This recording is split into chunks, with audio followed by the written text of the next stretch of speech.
રાજુ કરપડાએ આપ્યું રાજીનામું છે મિત્રો. હાલ સૌથી મોટા સમાચાર મળી રહ્યા છે. આજે રાજીનામું આપ્યા પછી ઘણા બધા એવા સવાલો થઈ રહ્યા છે કે શું આમ આદમી પાર્ટીના નીતિ નિયમો તેમને પસંદ ન હતા. તો ઘણા બધા એવું કહી રહ્યા છે કે જેલમાં ગયા પછી ભાજપનું ઘણું બધું પ્રેશર આવ્યું છે, જેના કારણે રાજીનામું આપ્યું છે એવા આમ આદમી પાર્ટીના નેતાઓનું કહેવું છે. પરંતુ મિત્રો હાલ જે હકીકત કારણો છે કોઈ પણ જાતના સામે આવ્યા નથી, પરંતુ મિત્રો અમુક ટાઈમ જશે પછી ખબર પડશે. મિત્રો હાલ એવું કહેવામાં પણ આવી રહ્યું છે કે હવે તેઓ ભાજપમાં જોડાઈ શકે છે, પણ એવું ચોક્કસથી આપણે નક્કી નથી કરી શકતા કે હવે તેઓ ભાજપમાં જોડાય છે. એવું પણ બની શકે કે તેઓ રાજકારણ મૂકી દે, ફક્ત તેઓ ખેડૂતોનો અવાજ ઉઠાવવા માટે આગળ આવશે.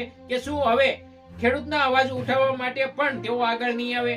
કારણ કે જેલમાં ગયા છે અને 108 દિવસની જેલ ભોગવીને આવ્યા છે બહાર, અને તરત જ તેઓએ આમ આદમી પાર્ટીમાંથી રાજીનામું આપ્યું છે. મિત્રો શું હવે તેઓ ભાજપમાં જોડાશે કે પછી રાજકારણ મૂકી દેશે? મિત્રો તમારું શું કેવું છે કમેન્ટ બોક્સમાં લખી દેજો. અને રાજુ કરપડાએ આ રાજીનામું આપ્યું એના પાછળ કારણ શું હોઈ શકે એ પણ કમેન્ટમાં લખી દેજો. અને આવા નવા ન્યૂઝ સૌથી પહેલા જોવા માટે આપણી ચેનલને ફોલો નથી કરી તો ફોલો કરી લો, અને યુટ્યુબમાં જોવો તો સબસ્ક્રાઇબ કરી લો, કારણ કે આવનારા તમામ વિડીયો સૌથી પહેલા તમે જોઈ શકશો. તો જલ્દી ફોલો કરી લો અને રાજુ કરપડા વિશે તમારું શું કેવું છે કમેન્ટમાં લખી દેજો.